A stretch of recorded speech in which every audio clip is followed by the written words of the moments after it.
कोल्हापूर शहराच्या विकासासाठी शिंदे सरकारकडून भरीव निधी. कोल्हापूर शहराच्या विकासासाठी राज्य सरकार भरीव निधी देत आहे. महापालिका अधिकाऱ्यांनी गुणवत्तापूर्ण व दर्जेदार कामे करावीत. महापालिकेच्या सभागृहाची मुदत संपून जवळपास 3 वर्ष झाली, मात्र अजूनही काही माजी नगरसेवक हे महापालिकेचे मालक असल्यासारखे वागत आहेत. विकास योजनेत कोणी राजकीय अडथळा आणून काम थांबवण्याचा खटाटोप केला तर त्यांना घाबरण्याचे काही कारण नाही. चुकीच्या पद्धतीने कोणी प्रेशर टाकत असेल तर त्याला बळी पडू नका, अशा सक्त सूचना राज्य नियोजन मंडळाचे कार्यकारी अध्यक्ष राजेश क्षीरसागर यांनी महापालिका अधिकाऱ्यांना दिल्या. शहराच्या विकास कामात कोणी राजकारण आणू नये असेही क्षीरसागर यांनी आवाहन केले.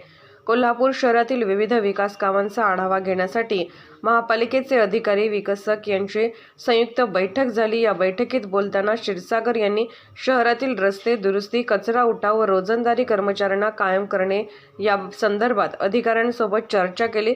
गांधी मैदान सुशोभीकरण, रंकाळा तलाव सुशोभीकरण यासंबंधी ही चर्चा झाली. रोजंदारी कर्मचाऱ्यांना कायमस्वरूपी करण्याबाबत महापालिकेने सरकारकडे प्रस्ताव पाठवावा. मंत्रालय पातळीवर पाठपुरावा करतो अशी स्पष्ट त्यांनी ग्वाही दिली. येत्या 2 महिन्यामध्ये 500हून अधिक रोजंदारी कर्मचारी हे कायम सेवेत होतील, यासाठी आपला प्रयत्न सुरू असल्याचे क्षीरसागर यांनी सांगितले.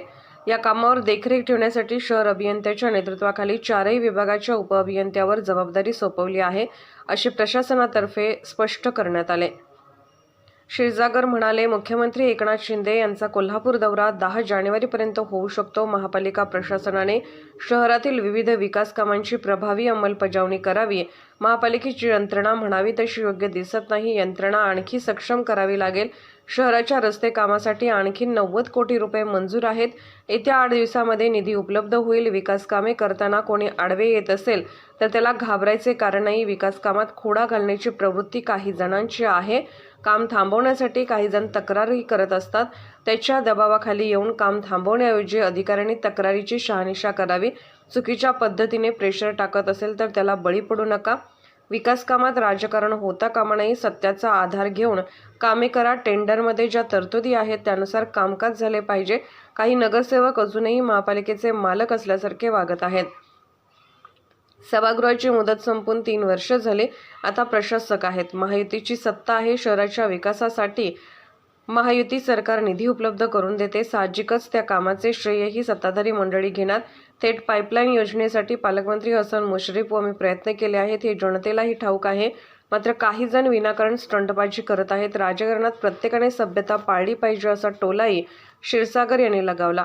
शहर अभियंता हर्षजित घाडगे यांनी शहरातील रस्त्याच्या दुरुस्ती कामाची माहिती दिली. बैठकीला अतिरिक्त आयुक्त केशव जाधव, रविकांत अडसूळ, कंत्राटदार अरुण पाटील, अशोक भोसले, परिवहन समितीचे माजी सभापती राहुल चव्हाण, माजी नगरसेवक राजू हुंबे आणि अजित सासने आदी उपस्थित होते.